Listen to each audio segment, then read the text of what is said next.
Anda kembali di Tokoh Kita, dan ini kita masih berbicara mengenai hak-hak perempuan bersama dengan Ibu Azriana Ermanalu.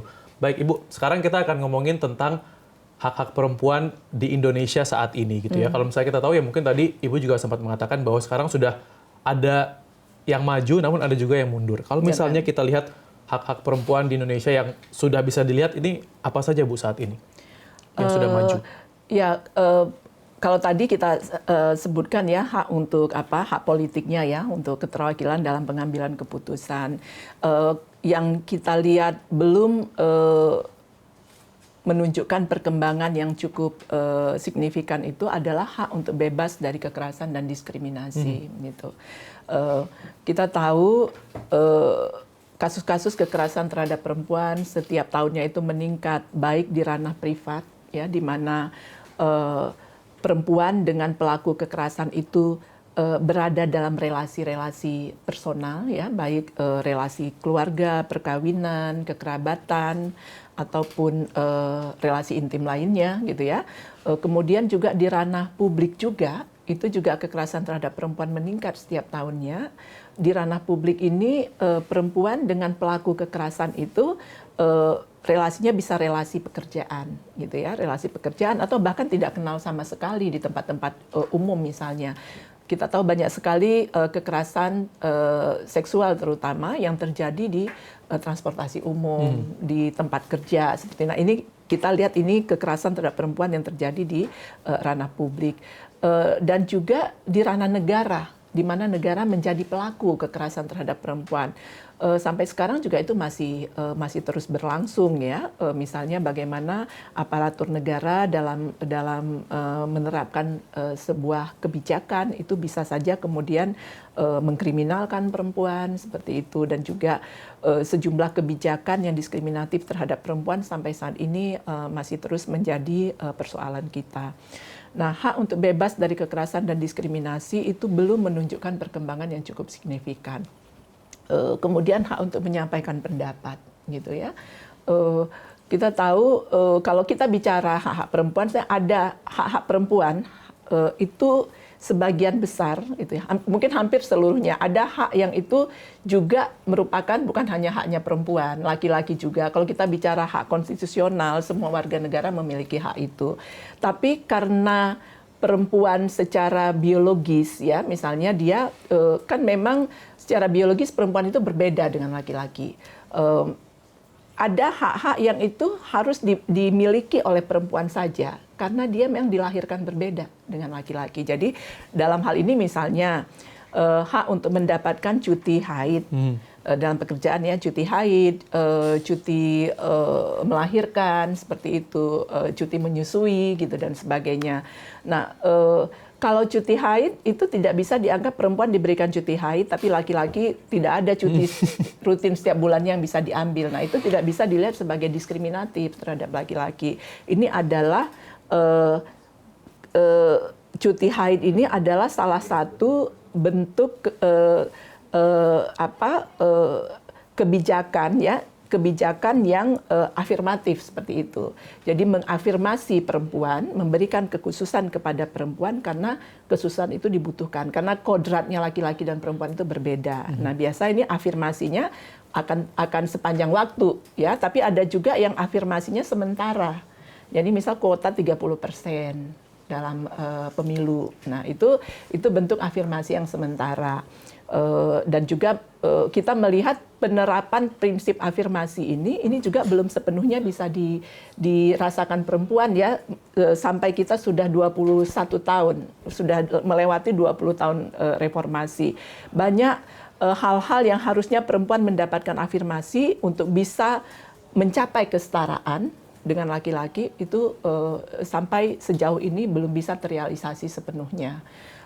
Dan kalau kita bicara prinsip non diskriminasi, harusnya memang pemerintah sudah mulai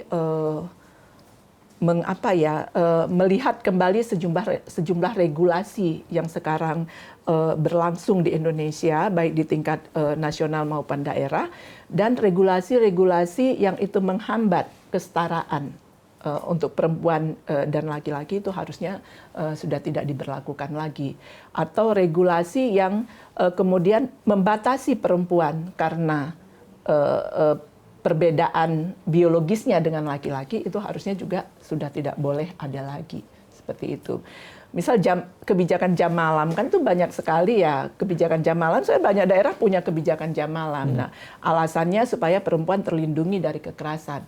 Kalau kita bicara prinsip non-diskriminasi, bukan ruang gerak perempuan yang harus dibatasi supaya dia terlindungi dari kekerasan, tapi negara harus menciptakan sistem perlindungan tanpa membatasi ruang gerak. Seperti itu. Jadi harusnya begitu. Nah, kalau misalnya kekerasan terhadap perempuan dilihat banyak terjadi di transportasi umum, negara harus memperbaiki infrastruktur, sistem manajemen dan sebagainya berkaitan dengan transportasi umum itu, bukan kemudian melarang perempuan menggunakan transportasi umum pada jam berapa seperti itu. Nah, itu salah satu hal yang perlu kalau kita bicara dari prinsip anti diskriminasi, prinsip non diskriminasi. Tapi ya sampai sekarang kita belum pada situasi yang ideal untuk itu. Ya, banyak kebijakan regulasi yang masih diberlakukan yang membatasi ruang gerak perempuan dengan alasan ya supaya perempuannya terlindungi. Jadi masyarakat kita, negara kita masih memandang melindungi perempuan itu adalah menempatkan dia di dalam satu ruangan yang tertutup gitu. Atau menyelimuti membungkus semua tubuhnya gitu biar dia terlindungi, membatasi ruang geraknya. Padahal nggak seperti itu. Sistemnya yang harus diperbaiki sehingga perempuan bisa ada di ruang manapun, bisa memilih pakaian apapun sepanjang itu nyaman untuk dia gitu ya. Dan bukan karena itu dia kemudian boleh mendapatkan kekerasan seksual. Jadi situasi yang membuat kekerasan seksual ini terjadi, ini yang harus diintervensi, termasuk cara pandang masyarakat, cara pandang pelaku kekerasan seksual itu yang melihat perempuan sebagai objek seksual. Nah, cara pandang itu harus diperbaiki, bagian dari memperbaiki sistem yang akan melindungi perempuan dari kekerasan seksual.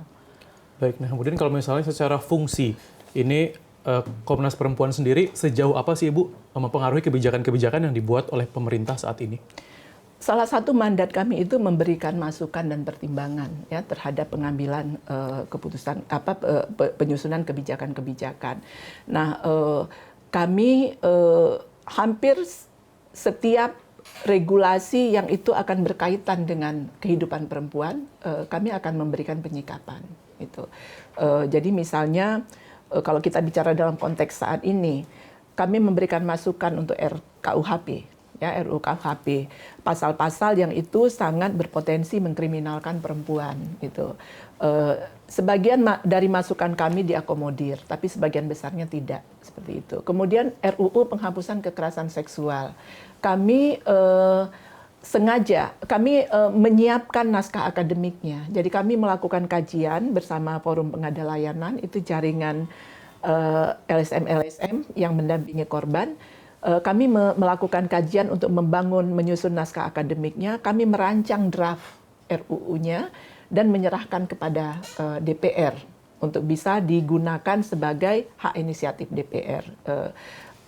Kenapa itu kami lakukan? Karena kami tahu kehadiran perlindungan hukum yang komprehensif bagi masyarakat Indonesia yang mengalami kekerasan seksual itu sudah sangat mendesak.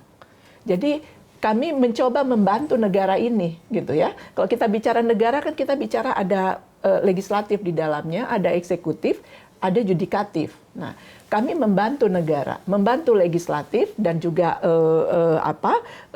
pemerintah supaya bisa segera memulai membahas RUU penghapusan kekerasan seksual.